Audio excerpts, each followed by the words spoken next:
اسلام میں عورت کا مقام، قسط نمبر 39 سماعت فرمائیں۔ ترقی تب ہوگی جب ہر گھر میں ڈانسنگ فلور ہوگا۔ ہماری ترقی تب ہوگی جب ہمارے لڑکے مائیکل جیکسن بنیں گے اور بیٹیاں جو ہیں وہ صوفیہ لورین بنیں گی۔ ہم نے یہ سمجھنے کے بعد نتیجہ یہ نکلا کہ نہ اب ہمارے پاس اسلام ہے نہ انگریزی تعلیم۔ ہم کہیں کے نہیں رہے وہ منافقوں کی طرح کہ مذبذبین بین ذالک لا الہ الا ولا الہ الا، کہ ہم منافقوں کی طرح نہ ادھر کے رہے، یا جیسے اردو کی ہماری ایک مثال ہے کہ دھوبی کا کتا نہ گھر کا نہ گھاٹ،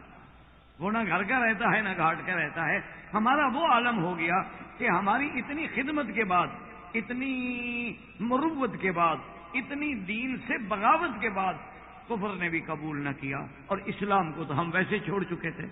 جس کا نتیجہ یہ نکلا ہے کہ آج ہم قدم قدم پہ ذلیل ہو رہے ہیں، قدم قدم پہ خوار ہو رہے ہیں۔ ورنہ اسلام کی ہر چیز میں ایک دعوت تھی، اسلام کے لباس میں دعوت تھی، اسلام کے بولنے میں دعوت تھی کہ جب اسلام، یقین کریں گے آپ، کئی دفعہ، چونکہ میرے تو سفر میں ہوتی ہے نا زندگی، تو کئی دفعہ ایسا ہوا کہ ایک پلازا میں، اور وہ بھی کہاں، آپ حیران ہوں گے کہ لاس ویگاس میں،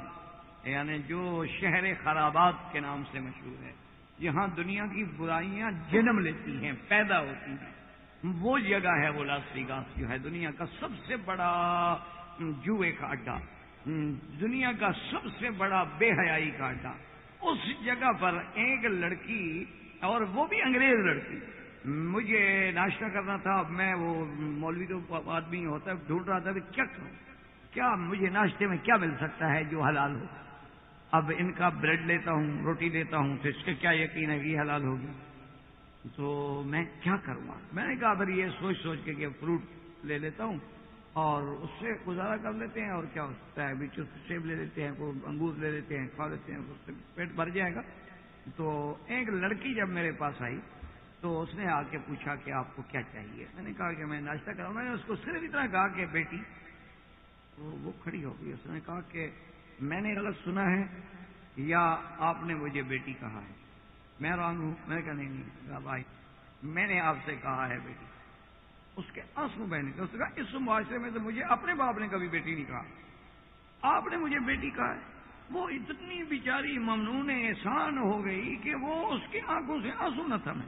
وہ کہے پتہ ہے آپ جانتے ہیں کہ پیدا ہونے کے بعد یہ لفظ میں نے آپ سے سنا ہے، میں کتابوں میں تو پڑھتی ہوں کہ بیٹی بھی کوئی لفظ ہوتا ہے، میں کتابوں میں تو پڑھتی ہوں کہ بہن بھی کوئی لفظ ہوتا ہے، لیکن مجھے تو کسی نے نہیں کہا، کیونکہ میرا باپ کا تو مجھے پتہ ہی نہیں، وہ میری ماں کا کوئی فرینڈ تھا، میں پیدا ہوئی بھاگ گیا، مجھے تو پتہ ہی نہیں ہے کہ وہ کون تھا، مجھے بیٹی کون کہتا۔ ماں نے مجھے ویسے چھوڑ دیا، اس نے ایک دوسرا دوست ڈھونڈ لیا، تو اس کا انجام یہ ہے کہ میں سرکاری اسکولوں میں اور ساستوں میں پڑھتی رہی، جوان ہوتی رہی، اور اپنی زندگی گزارنے کے لیے نوکری کر کے اپنی بقیہ زندگی کو میں ہیل رہی ہوں۔ اب مجھے آپ بتائیں، میں نے اس کو کہا کہ میں چونکہ مسلمان آدمی ہوں تو میں یہ نہیں کھانا چاہتا، تو اس نے کہا کہ نہیں ایسی کوئی بات نہیں ہے، تو آپ ایسا کریں کہ میں آپ کو اپنا، پھر بھی دیکھیں آپ مجھے حلال کہاں سے مل رہا ہے، کہتے جی یہودی کوشر میں آپ کو لا کے دیتی ہوں کہ وہ حلال کھاتے ہیں، یعنی یہ نہیں کہا کہ مسلمانوں کا بھی کوئی الگ سیکشن ہے۔ آپ اندازہ کریں کہ اس وقت آدمی کے لیے ڈوب مرنے کا مقام نہیں کہ میں نے حلال اگر کھانا ہے تو یہودی چیزیں لوں، یہودی اپنا گوشت لوں، یہودی ذبیحہ لوں، کیونکہ وہ اپنے مذہب پہ پکا ہے اور وہ بالکل ذبیحے کے بغیر کوئی چیز نہیں کھاتا، اور اس نے دنیا سے منوایا ہے کہ بڑے بڑے پلازوں میں ہمارا سیکشن الگ ہوگا، اور ہوائی جہازوں میں ہمارا باقاعدہ میٹ کھانا جو ہے اس سے لکھا جائے گا کوشر۔ تو اس نے کہا کہ جی وہ بالکل حلال ہوگا، میں آپ کو وہ لا کے دیتی ہوں۔ اس نے مجھے لا کے دیا، اور پھر اس نے کہا کہ میری ڈیوٹی فلاں وقت ختم ہوگی، آپ مجھے اگر مائنڈ نہ کریں تو آپ نے مجھے بیٹی کہا ہے، میں آپ کو کوئی چیز پریزنٹ کرنا چاہتا ہوں۔ ایک لفظ، اسلام کا ایک لفظ اس کو اتنا متاثر کر رہا ہے، مطلب میں نہیں جانتا وہ چیز کون ہے بیچاری، اچھا وہ نہیں جانتی میں کون ہوں، صرف ایک لفظ جو تھا، اسلام کے ہر لفظ میں دعوت تھی، ہر لفظ میں عظمت تھی، آپ کے لباس میں عظمت تھی، لیکن مسلمان کبھی قبول نہیں کرتا۔ آپ دیکھیں نا، آپ سب لوگ انڈیا سے جو پڑھے ہیں، میرے خیال میں سارے ماشاءاللہ سب سے زیادہ سر سید احمد کے محنت ہے کہ اس نے کالج بنائے، اس نے تعلیم دی، لیکن آپ نے کبھی سر سید کی بھی پوری طرح تقلید کی ہے اس کی؟ آپ کا کیا خیال ہے، داڑھی تھی؟ سر سید کی داڑھی کسی نے نہیں رکھی، اس کے کالجوں میں تو پڑھا، انگریزی تو سیکھا، لیکن سر سید کی داڑھی رکھنے میں تقلید کسی نے نہیں۔ اور حالانکہ سر سید جیسا آدمی جس کو آپ دنیا کا آزاد منش انسان تصور کرتے ہیں، ایک دفعہ یو پی کا گورنر تھا سر ولیم مرو، تو اس نے کہا سر سید سے کہ ہم آپ کے گھر آنا چاہتے ہیں اور میری بیگم آپ کے گھر آنا چاہتی ہے، اصل بات یہ ہے۔ اور وہ گورنر تھا یو پی کا، یعنی کوئی معمولی آدمی تھا، انگریز۔ تو اس نے کہا کہ میں بھی آؤں گا، لیکن میری بیوی آنا چاہتی ہے تاکہ آپ کے گھر والوں سے مل سکے۔ تو پتہ ہے سر سید احمد خان نے کیا کہا؟ اس نے کہا مسٹر گورنر، ہمارا اسلام یہ کہتا ہے کہ کافر عورت سے بھی پردہ ہے، تو آپ کی بیگم سے ہمیں پردہ کرنا ہوگا، تو پردے میں بیٹھ کے اگر میری بیوی سے بات کرنا چاہتی ہے تو آ جائے۔ تو یعنی اس میں تو آج تک سر سید احمد کی کسی نے تقلید نہیں کی، یعنی یہ بات ہے سر سید احمد کی بھی نہیں مانتے، ہماری تو خیر آپ لوگ پہلے نہیں مانتے، ہم تو پاگل ہیں نا، پرانے مولوی ذکی انوسی، ہم آپ کو پیچھے لے جانا چاہتے ہیں، ہزاروں سال پرانا کعبہ شریف، 1400 سال پرانا نبی، اور سب سے اول خدا، ہم تو پیچھے لے جا رہے ہیں نا آپ کو، آپ تو چاند پہ جانے والے لوگ ہیں اور ستاروں پہ، اور مریخ تو خیر اب زمین کے ویسے قریب آ گیا تھا، تو اس لیے ہم جلدی سے وہاں بھی پہنچ جائیں گے۔ تو بار صورت کہنے کا معنی یہ ہے کہ چلو سر سید کی مان لو، اس کی غیرت کا تقاضا بھی یہ تھا کہ اس نے کہا کہ جناب اسلام صرف غیر محرم مرد سے پردے کا حکم نہیں دیتا، غیر عورت سے بھی پردے کا حکم دیتا ہے، اس لیے میری بیوی کو پردہ کرنا ہوگا۔ تو اس نے کہا کہ ٹھیک ہے پھر میں نہیں آتا،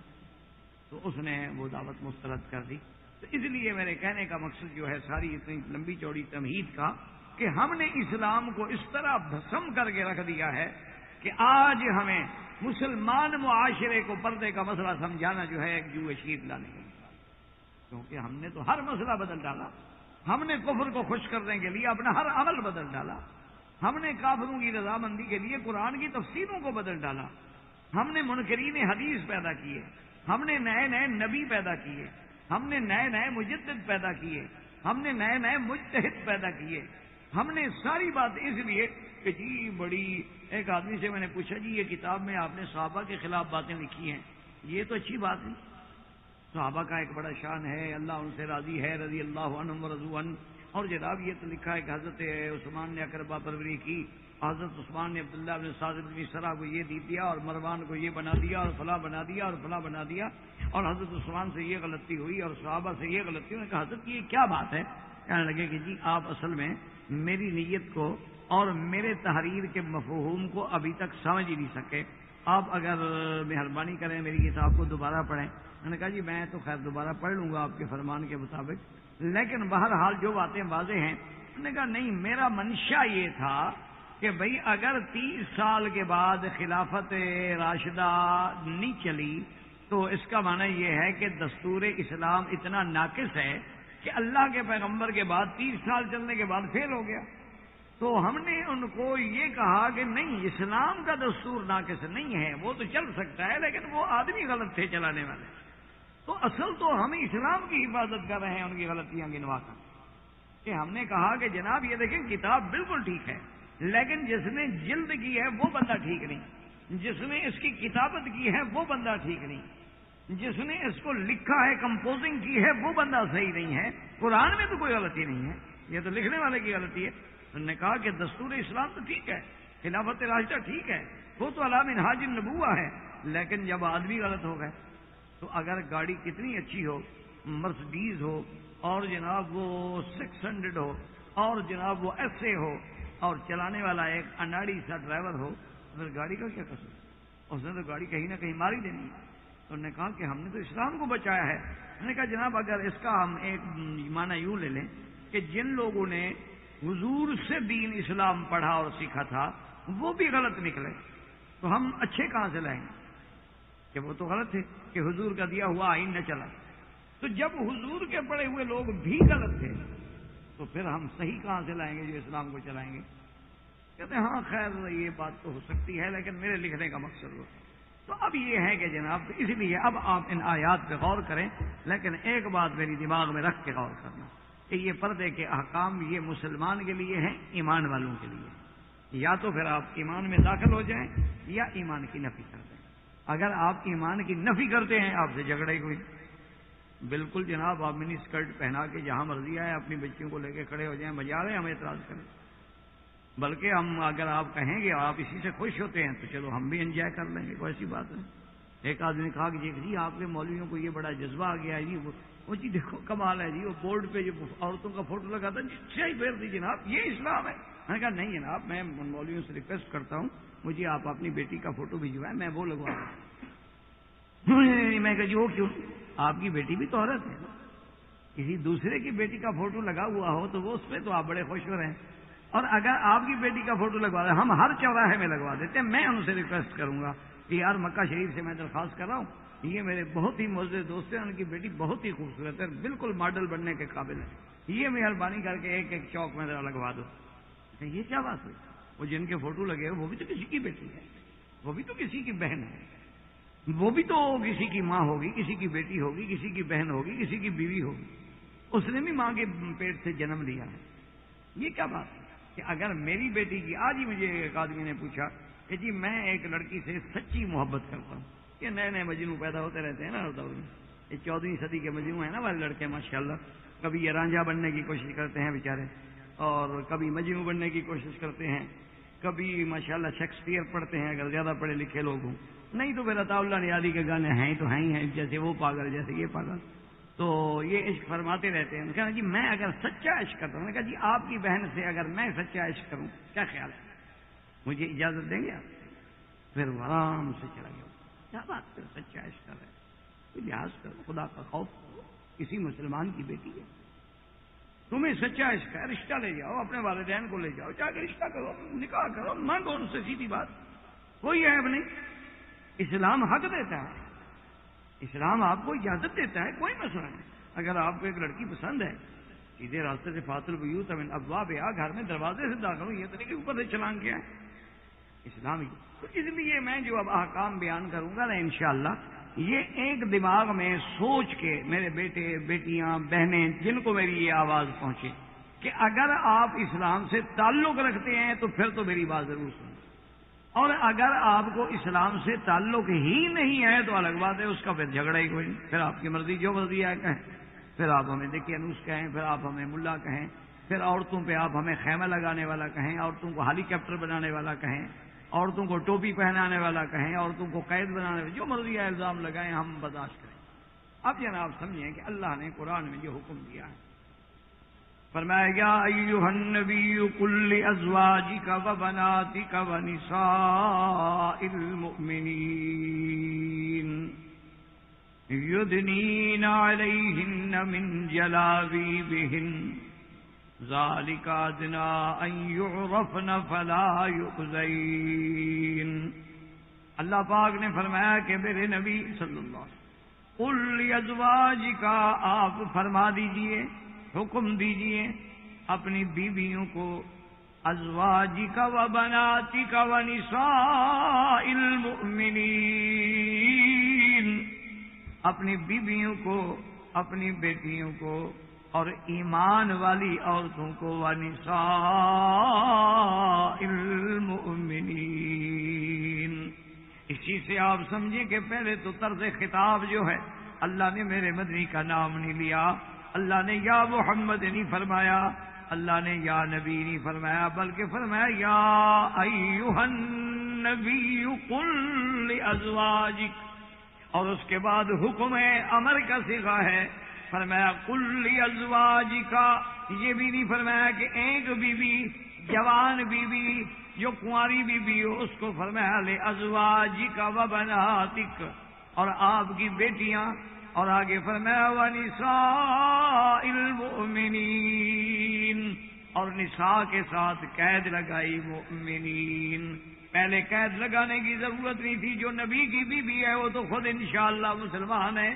جو نبی کی بیٹیاں ہیں الحمدللہ وہ تو مسلمان ہیں، لیکن آگے چونکہ عورتوں کے لیے حکم تھا اللہ نے وہاں قید لگا دی کہ میرا محبوب آپ کا یہ حکم کن کے لیے ہے؟ جو ایمان والی عورتیں ہیں، یعنی قرآن تو ہدایت ہے، جیسے آپ پڑھتے ہیں پہلی سورت بقرہ میں ذالک الکتاب لا ریب فیہ ھدی للمتقین، اللہ کی کتاب جس میں کوئی شک نہیں، یہ ہدایت کرتی ہے ان کو جو اللہ سے ڈرنے والے ہیں۔ حالانکہ قرآن تو سب کے لیے ہدایت ہے، لیکن متقین کیوں فرمایا کہ عمل قرآن پہ وہ کریں گے، ایمان قرآن پہ وہ لائیں گے جو اللہ سے ڈرنے والے ہیں۔ لہذا قرآن فائدہ بھی ان کو دے گا۔ جیسے ڈاکٹر تو موجود ہے، ہر بیمار کا علاج کرنا چاہتا ہے، ہر بیمار کو نسخہ دینا چاہتا ہے، لیکن فائدہ تو وہ اٹھائے گا جو پہلے ڈاکٹر کو ڈاکٹر تسلیم کرے گا، تسلیم کرنے کے بعد آ کے اپنی بیماری کی کہانی بتلائے گا، اپنے عیب بتلانے کے بعد جو ڈاکٹر نسخہ دے اس پہ عمل کرے گا تو اس کو فائدہ ہوگا۔ حالانکہ ڈاکٹر تو سب کے لیے، قرآن سب کے لیے ہدایت ہے، قرآن سب کے لیے موعظت ہے، لیکن اللہ آگے پابندی لگا دیتے ہیں۔ فرمایا وَرَحْمَةٌ لِّلْمُؤْمِنِينَ، اور کہیں فرماتے ہیں یا ایھا الناس قد جاءتکم موعظۃ من ربکم وشفاء لما فی الصدور وہدی ورحمۃ للمؤمنین، اور کہیں فرماتے ہیں وَنُنَزِّلُ مِنَ الْقُرْآنِ مَا هُوَ شِفَاءٌ وَرَحْمَةٌ لِلْمُؤْمِنِينَ وَلَا يَزِيدُ الظَّالِمِينَ إِلَّا خَسَارًا۔ اللہ نے فرمایا جو ہم نے قرآن اتارا ہے شفا ہے، رحمت ہے، کن کے لیے؟ ایمان والوں کے لیے۔ لیکن جو کافر ہیں، جو ظالم ہیں، جو اپنی جانوں پہ ظلم کرنے والے، جو اللہ کی الوہیت اور ربوبیت کا انکار کرنے والے، اللہ کے بھیجے ہوئے کتابوں کا انکار کرنے والے، ان کو فائدہ تو نہیں بلکہ ان کا تو اور خسارہ بڑھ جائے گا۔ جیسے جیسے انکار کرتے جائیں گے کفر بڑھتا جائے گا، جیسے انکار کرتے جائیں گے گھاٹا بڑھتا جائے گا۔ اس لیے قرآن یہاں حکم دے رہا ہے یا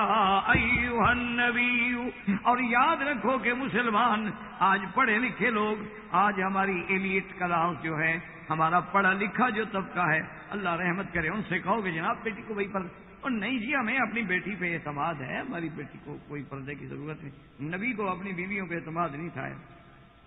نہ نبی کو اپنی بیٹی پہ اعتماد تھا، نہ اللہ کو نبی کی بیویوں پہ اعتماد تھا۔ تمہیں اپنی بیٹی پہ اعتماد ہے ماشاءاللہ، جی میری بیٹی بڑی ٹھیک ٹھاک، بڑا اعتماد۔ انا للہ و انا الیہ، اللہ اکبر اللہ۔ اب دیکھیں گے یہ دل کو بہلانے کے لیے وہ بات کرو، یعنی اللہ کے نبی کی بیٹیوں پر اعتماد نہیں ہے، اللہ کو نبی کی بیویوں پہ اعتماد نہیں ہے، نساء مومنین پہ اعتماد، تمہیں اپنی بیٹیوں پہ اعتماد۔ اور کہتے ہیں کہ جناب یہ مولوی صاحبان پردہ تو دل کا ہوتا ہے، لیکن اللہ کو پتہ نہیں لگا اس بات کا، تمہیں پتہ لگا؟ کچھ تو آدمی کہتے ہوئے کم از کم تھوڑی سی غیرت تو کھا لے کہ جو خالق ہے، جس نے ہمیں پیدا کیا ہے، اس کو پتا ہے کہ مجھے پتا ہے۔ اور جی پردہ حضرت دل کا ہونا چاہیے ماشاءاللہ، تو باقی تو پھر خامخواہ کے لیے باقی تو لباس کی کیا ضرورت ہے، پردہ دل کا ہونا چاہیے۔ دل کا پردہ جب ہے تو پھر لباس کی کیا ضرورت ہے؟ یہ کوئی بات ہے، کوئی عقل کی بھی، یعنی اللہ کو پتہ نہیں۔ اب دیکھیں قرآن کیا رہے گا، دل پہ پردہ ڈالو، وہ اللہ نے دل تو باہر رکھا ہی نہیں، بے وقوف آدمی ہو تو پہلے پردے میں ہے۔ کم سے کم مثال تو اس چیز سے دیا کرو جو پردے کے باہر ہے، مثال دل سے دیتے ہو، دل تو اندر ہے، اس کو اللہ نے بڑا محفوظ رکھا ہوا ہے، اس پر تو کئی حفاظتی حصار چڑھائے ہوئے ہیں۔ اب جناب دیکھیں کہ قرآن کیا کہتا ہے، یا ایھا النبی قل ازواجک و بناتک و نساء المؤمنین، کیا کریں؟ یدنین علیہن من جلابیبہن، اللہ حکم دے رہے ہیں کہ میرا مدنی آپ ان کو حکم دیں کہ اپنے علیہن اوپر سے جلابیب، جلباب مانا بڑی چادر، کہ بڑی چادر لیں گے ایسے سر سے ڈالیں گے، اپنے چہرے کے آگے بھی گھونگھٹ نکال لیں تاکہ ان کے چہرے پر بھی نظر نہ پڑے۔ اور اس کی تفسیر دیکھنی ہو تو واقعہ عفق دیکھ لیں، بی بی عائشہ کے قصے میں۔ بی بی عائشہ فرماتی ہے کہ جب میں رہ گئی اور صحابی پیچھے آئے، فرماتی ہے بخاری کی حدیث ہے، فخمرت وجہی بجلبابی عنہ، میں نے فوراً اپنی چادر سے اپنے چہرے کو چھپا لیا۔ تو نبی کی بیوی ہے، کیا اس کو اعتماد نہیں تھا اپنے اوپر؟ کوئی عقل کی بات کرو، یہ عائشہ ہے، اور جس کی پاکی کا قرآن اور خدا گواہ ہے، اس کو تو اپنے چہرہ چھپانے کی ضرورت پڑے، اور تمہیں بیٹی پہ اعتماد ہے چہرہ کھلے رکھنے کی ضرورت پڑے۔ خدا کا خوف کرو، نہ کرو پردہ، لیکن قرآن کا انکار تو نہ کرو۔ آپ اگر پردے سے الرجی ہیں تو ہم کوئی زبردستی تو آپ کے گھر میں برقعے بنا کے نہیں پہنچائیں گے۔ آپ بالکل نہ کریں، آپ چھوڑ دیں۔ ہم تو کہتے ہیں کہ خدا کے لیے کہ یا سراسر موم ہو جا یا سراسر سنگ ہو جا، کہ بالکل یا موم بنو یا سنگ بنو، یہ آدھا تیتر آدھا بٹیر خدا کو بالکل قبول نہیں۔ یا مسلمان بنے یا بالکل اسلام کو چھٹی کرو، خامخواہ اسلام کے لیے عیب نہ بنو۔ اللہ تبارک و تعالی نے کہا فمن شاء منکم فلیؤمن ومن شاء فلیکفر، جو چاہے ایمان لے آئے جو چاہے کفر کرے۔ انا اعتدنا للظالمین نارا احاط بهم سرادقها، ہاں ہمارے پاس ان کو جزا دینے کے لیے، سزا دینے کے لیے سارے انتظامات ہیں، ہمیں ہماری طرف سے اجازت ہے۔ جو چاہے فمن شاء منکم فلیؤمن، جو چاہے ایمان لائے، من شاء فلیکفر، جو چاہتا ہے کفر کرے۔ تو اب جناب سمجھیں کہ پردے کی بات کو اچھی طرح سے، سب سے پہلی بات تو یہ دیکھیں کہ اللہ نے ایک ایسا نظام بنایا ہے، خدا کے لیے اس پہ ذرا غور کریں۔ اللہ آپ کو اور مجھے بھی عمل کرنے کی توفیق دے اور تدبر اور فکر کی بھی توفیق دے، غور کریں اور سوچیں۔ آپ کے دنیا میں مثلا آج جو انگریزی قانون ہیں، ایک تو سب سے بڑی مصیبت یہ ہے کہ ان کے پاس زن، زر، زمین، یہ یاد رکھیں تین چیزیں ہیں، زن، زر، زمین، ان تین چیزوں کے لیے ان کے قانون میں کچھ ہے ہی نہیں۔ میری بات پر اعتماد نہ ہونا، کبھی تو آپ اپنے ملک میں جاتے ہیں، کبھی حیدرآباد جائیں گے، بمبئی جائیں گے، پاکستان جائیں گے، کہیں جائیں گے، وہاں کسی اچھے لائر سے، کسی اچھے ماہر قانون سے آپ یہ پوچھ لیجئے گا کہ جی زن، زر، زمین کے بارے میں آپ کا قانون کیا کہتا ہے۔ مثلا عورت ہے، اس کو اللہ نہ کرے، اللہ نہ کرے، اللہ نہ کرے اغوا کیا گیا، اغوا کرنے کے بعد وہ خود بھاگ گئی، اور اس کے بعد جناب وہ آ کر اگر کورٹ میں رضامندی سے بیان دے دے کہ جی میں تو اپنے منشے سے گھر سے آئی ہوں اور میں اس سے لو کرتی ہوں، محبت کرتی ہوں، تو پتہ نہیں کوئی جرم نہیں۔ اچھا فرض محال والدین آ بھی جائیں، والدین روئیں، چیخیں، پیٹیں گے، نہیں جناب ہماری عزت کا سوال ہے، ہماری بیٹی ہے، ہمارے منشے کے بغیر گئی ہے، یہ تو بالکل جناب رات کو نکل گئے ہیں گھر سے اور یہ ہو گیا، تو جج اس سے زیادہ پوچھے گا کہ ہاں جی بتائیں، انہوں نے کہا نہیں جی بالکل جھوٹ بول رہے ہیں، یہ تو زبردستی میری شادی کرنا چاہتے تھے اپنے کسی رشتے دار سے، اور میں اس سے محبت کرتی ہوں، اپنے منشے سے آئی ہوں، عاقل بالغ ہوں، میری عمر 18 سال ہو گئی ہے اور میں نے اپنی رضامندی سے نکاح پڑھایا ہے۔ جج اسی وقت کہے گا کہ ٹھیک ہے جی آپ اس کے ساتھ جائیں۔ اچھا وہ اسی وقت درخواست دے گا جی مجھے اپنے والدین سے خطرہ بھی ہے، خوف بھی ہے کہ مجھے مار نہ ڈالیں، تو وہ جج مجبور ہے کہ اس کو سیکورٹی فراہم کرے، مجبور ہے کہ اس کو جناب باقاعدہ سیکورٹی دے اور اس کی حفاظت کرے اور ماں باپ کو دھکے دے کے نکالے کہ جاؤ جی دبا ہو جائے۔ اچھا وہی لڑکی 6 مہینے کے بعد ماں باپ سے سلو ہو گئی، وہ عشق بھی ذرا پرانا ہو گیا،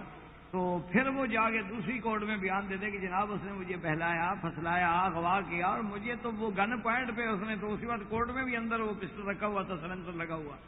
انہوں نے کہا یار بیان نہیں دینا، دیکھ لو ٹھیک ایسے ہو جائے، میں تو ڈر سے دے رہی تھی، اب میں تو بالکل اغوا ہوئی، ظلم ہوا، زیادتی ہوئی۔ اچھا ٹھیک ہے پھر بچی کیوں؟ انہوں نے کہا جی صنف نازک ہے، جیسے بدلتی جائے قانون بدلتا جائے، اب جناب وہ شوہر کے خلاف ہو جائے پھر شوہر کے خلاف ہو جائے۔ یہ جناب ان کے قانون ہیں عورت کے بارے میں۔ اور زر کے بارے میں، دولت کے بارے میں آپ کہیں جناب میرا 25,000 ریال چوری ہو گیا ہے، تھندار کے پاس جائیں کہ جی مہربانی کریں FIR درج کریں، کہے گا ڈاکٹر صاحب دماغ آپ کا ٹھیک ہے، آپ مجھے 25,000 کے جو آپ کے ریال کو موئن آؤٹ کا نمبر لکھوا سکتے؟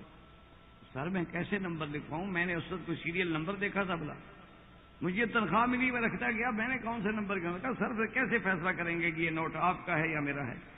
یہ تو پرچہ نہیں ہو سکتا جناب، 1000 ریال جیسے ریال بہت، 1000 جیسے 1000 بہت، 500 جیسے 500 بہت، آپ کا پرچہ ہم کیسے دے دیں؟ ہاں اگر آپ کچھ خدمت کر دیں پولیس کی تو پھر یہ ہو سکتا ہے کہ جی وہ پیسے ایک بریف کیس میں تھے، بریف کیس جو ہے وہ سمسون نائٹ کا تھا،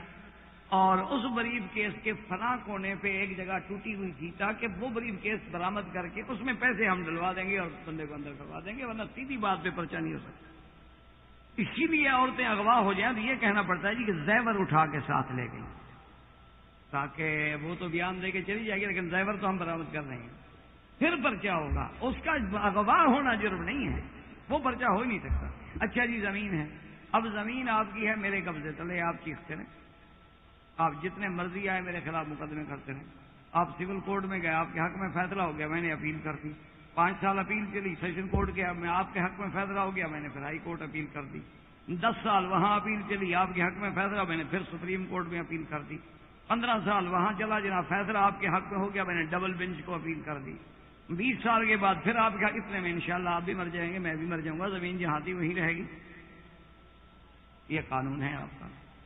اور نہ ماننا ہو تو میں نے تو آپ کو کھل کے کہا ہے نا کہ جی وہ اچھا۔ پھر دوسری بات لطف دیکھو، جس کی زمین ہے میرے قبضے میں ہے، میں تو مقدمہ اس زمین کی آمدنی سے لڑ رہا ہوں، اور جس کی زمین ہے وہ قرضے لے کے لڑ رہا ہے،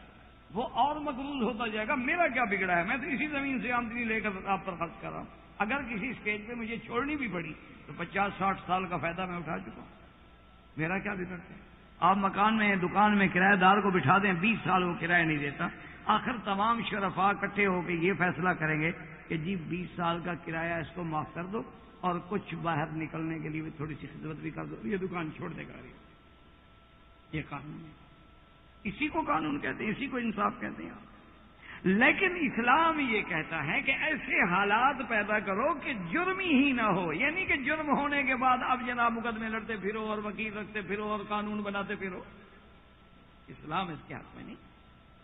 یعنی تمہارا قانون، یقینی بات ہے، میں دیانتداری سے کہتا ہوں کہ آپ کا جو قانون ہے، انگریزی جو قانون ہے جس پہ یہ بڑے فخر کرتے ہیں، یہ قانون مجرم پیدا کرتا ہے، جرائم کو ختم نہیں کرتا ہے۔ مانا مثال اس کی میں مثال دے دوں، ایک آدمی نے ڈکیتی کی اور اس نے 10 لاکھ روپے لوٹ لیے۔ اچھا، ایک لڑکے کو اغوا کیا، انہوں نے کہا جی 20 لاکھ دو اور لڑکا لے جاؤ، 20 لاکھ اس کو مل گیا۔ آپ نے اس کو پکڑوا دیا، پکڑا گیا، ٹھیک ہے، وہ جیل چلا گیا، اس کو سزا ہوئی 5 سال، کیونکہ عینی شاہد تو کوئی نہیں تھے، ادھر ادھر کی شہادتوں پر آپ نے زبردستی سزا دلوا دی، تو 5 سال وہ رہا سرکاری خرچے پہ، مکان بھی گورنمنٹ کا، روٹی وقت پہ، ٹہلانا وقت پہ، اٹھانا وقت پہ، اور باقاعدہ سیکورٹی میں باہر پہرا لگا ہوا ہے، اندر بڑا محفوظ آرام سے سو رہا ہے، جو سکون آپ کو آپ کے گھر میں نہیں ملتا، خطرہ ہے کہ ڈاکو آ جائیں گے اور جیل میں کون جائے گا، بڑا اطمینان۔ 5 سال میں باہر نکلا، 10 لاکھ کما چکا، ایسا اور کو بزنس ہے آپ کے پاس، وہ پھر دوبارہ کیوں نہ جرم کرے؟ آج کی اخبار میں پڑھ رہا تھا، آپ سن کے حیران ہوں گے، ایک اخبار میں کہ یہ بڑے ڈی جی خان کا قصہ ہے، ڈر غازی خان کا، کہ انہوں نے ڈاکو نے ایک بس کو روک دیا، 3 ڈاکو باہر کھڑے ہو گئے کلشن کوفے لے کے، 2 اندر چڑھ گئے، اور ایک کلشن کو پکڑ کے کھڑا رہا، تو اس نے کہا کہ بھائی سب کے پاس جو کچھ ہے نکالو اور اس کپڑے میں ڈالو، جناب وہ جھولا سا بنا کے کھڑا ہو گیا، اور لوگ پیسے ڈال رہے ہیں اور گھڑیاں ڈال رہے ہیں اور یہ کر رہے ہیں اور وہ کر رہے ہیں۔ جب سارا کچھ لوٹ لیا اس نے، اور سارا کچھ لوٹنے کے بعد اس نے ساتھی سے کہا یار یہ گنو، اندازہ کرو کتنے پیسے ہیں؟ انہوں نے کہا کہ جناب یہ 40,000 کے قریب بنتا ہے، اور 2, 4, 5 ہزار کی یہ گھڑیاں مڑیاں اور زیور ہو جائیں گے، چونکہ 45,000 لگا لیں آپ۔ انہوں نے کہا یار پھر تو کوئی سمجھ نہیں آتی بات۔ انہوں نے کہا کیا مطلب؟ انہوں نے کہا آگے تو ہم نے 60,000 دینا ہے،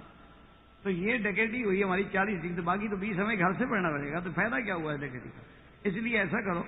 اس نے ڈرائیور سے کہا، اس نے کہا بابا دیکھو یہ تھیلا ہم رکھ رہے ہیں، پیسے جن کے ہیں ان کو واپس لوٹا دینا، تاکہ ہم آگے تو کہہ سکیں نا پولیس والوں کو بھی ہماری ڈکیٹی نہیں ہوئی، ہم ناکام ہو گئے، ورنہ اگر ہم کہتے ہیں کہ ڈکیٹی ہوئی تو ان کو تو 60,000 تو ہم نے ان کو دینا ہے، صرف ملا ہمیں 40,000، 20,000 گھر سے ڈالنے کے بجائے بہتر ہے کہ ہم ڈکیٹی ہی نہ کریں۔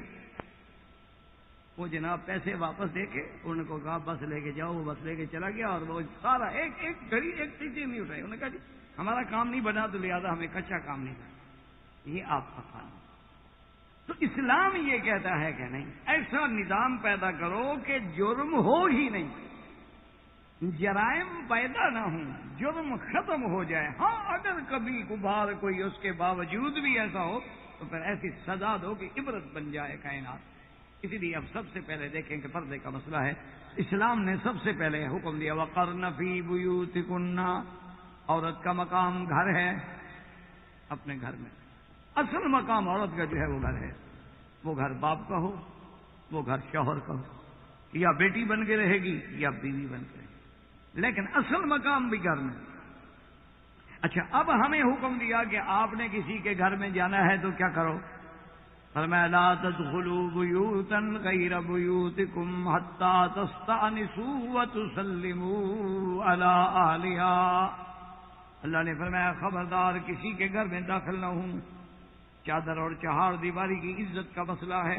کسی کے گھر میں آپ داخل نہیں ہو سکتے جب تک کہ اجازت نہ لیں، دروازہ کھٹکھٹائیں اور 3 دفعہ اجازت مانگیں، اگر اجازت مل جائے تو پھر سلام کر کے داخل ہوں، اللہ سے سلامتی مانگ کے داخل ہوں، اور اللہ کا نام سلام جب زبان پہ آ جائے گا تو گناہ سے تم خود بخود بچو گے. اور اگر اجازت نہ ملے، اگر تمہیں یہ کہہ دیا جائے کہ گھر میں کوئی نہیں ہے، یا ارجعوا فرجعوا ذالک ازکی لکم، اللہ نے فرمایا اگر کہہ دیا جائے کہ بھائی ابھی آپ لوٹ جائیں، گھر میں کوئی نہیں ہے، تو آپ لوٹ آئیں، اسی میں تمہارے دل کی پاکیزگی ہے. ہمارے بڑے بڑے علماء، بڑے بڑے بزرگ، بڑے بڑے اولیاء اللہ ہمیشہ روتے گئے کہ کاش اس آیت پہ عمل ہوتا. انہوں نے کہا ہم جب جاتے ہیں تو لوگ کبھی نہیں کہتے کہ واپس جاؤ، ہمیں کبھی تو کہتے واپس جاؤ تاکہ ہم اللہ کے قرآن پہ عمل تو کر لیں.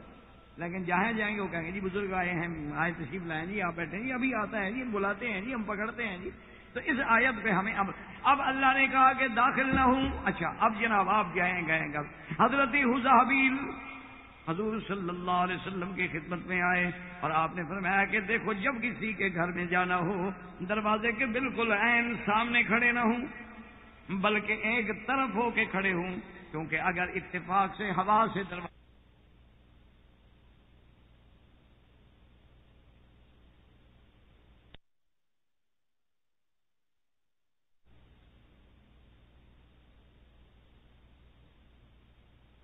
اسلام کی پوری عمارت کو گرا دو، تو اگر مانا یہ ہے کہ کوئی عدل نہیں کر سکتا، صرف ایک شادی ہو تو پھر 4 شادیوں کی اجازت دینے کا کیا مطلب؟ اور پھر حضور صلی اللہ علیہ وسلم کا اتنے نکاح کر دیں